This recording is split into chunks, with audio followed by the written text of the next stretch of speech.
नमस्कार. सकाळचा नाश्ता असो किंवा संध्याकाळची छोटी भूक असो किंवा मुलांचा टिफिन असो, तर आज आपण अगदी झटपट तयार होणारा गव्हाच्या पिठापासून अतिशय चविष्ट असा हा पदार्थ बनवणार आहोत. अगदी लहानांपासून मोठ्यांपर्यंत सर्वांनाच आवडेल असा हा पदार्थ तयार होतो.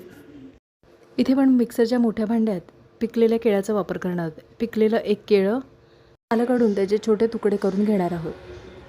इथे आपण 1 वाटी गुळाचा वापर करणार आहोत. गूळ हे बारीक करून घेतलेलं आहे. त्याच्यानंतर चवीनुसार मिठाचा वापर करणार आहोत. गूळ, केळं आणि मीठ आपण मिक्सरला फिरवून घेणार आहोत. इथे तर मिश्रण व्यवस्थित असं मिक्स करून झालेलं आहे. इथे आपण ज्या वाटीने गूळ घेतलं त्याच वाटीने 2 वाटी गव्हाच्या पिठाचा वापर करणार आहोत.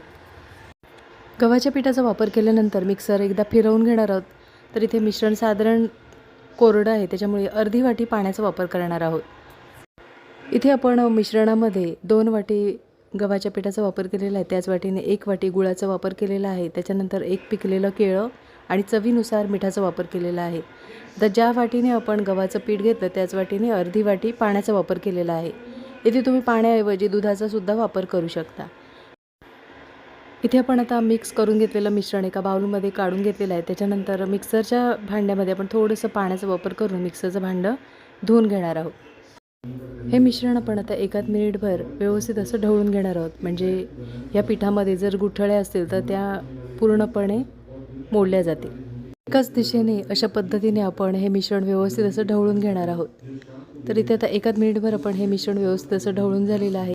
इथे पाहू शकता मिश्रणामध्ये बिलकुल गुठळ्या झालेल्या नाही आहेत. तर इथे आपलं हे मिश्रण छान तयार करून झालेलं आहे. इथे आपण आवडत असल्यास ड्रायफ्रूटचा वापर करू शकता. लहान मुलं कधी-कधी ड्रायफ्रूट म्हणजे काजू बदाम खायला मागत नाही, तर अशा पद्धतीने अगदी बारीक तुकडे करून या मिश्रणामध्ये मिक्स करून घेऊ शकता. तर इथे आपण आता काजू आणि बदामाचे तुकडे मिश्रणामध्ये मिक्स करून घेणार आहोत.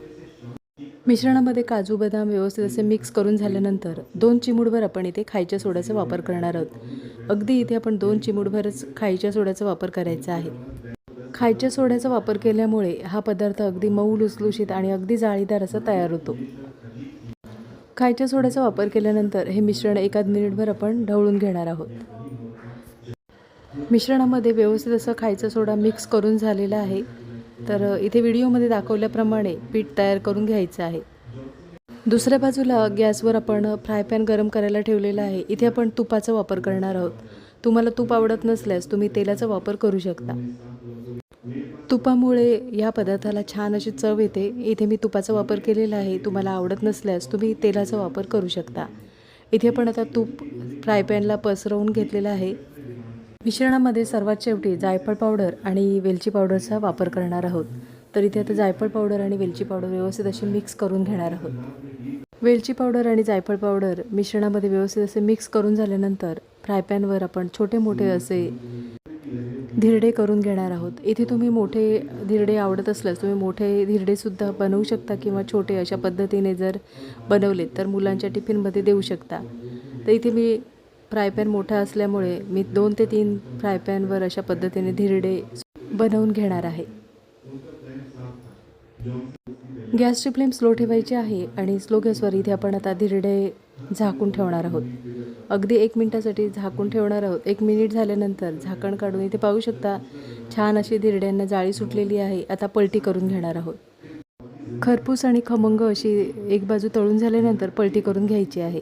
तर गॅसची फ्लेम बिलकुल मोठी करू नका. स्लो गॅसवरच आपल्याला ही धिरडे छान एक बाजूने तळून झाल्यानंतर पलटी करून घ्यायचे आहे. तर इथे पाहू शकता धिरड्याला छान असा रंग आलेला आहे.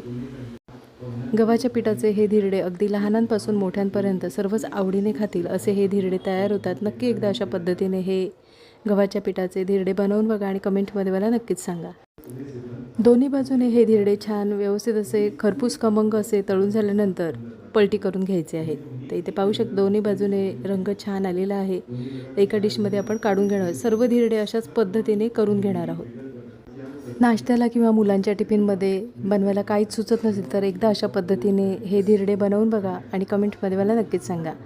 आजची रेसिपी आवडली असेल आणि चॅनलवर नवीन असला तर चॅनलला सबस्क्राईब करा आणि व्हिडिओ आवडला असेल तर लाईक शेअर करा. पुन्हा भेटू अशाच नवीन रेसिपीमध्ये.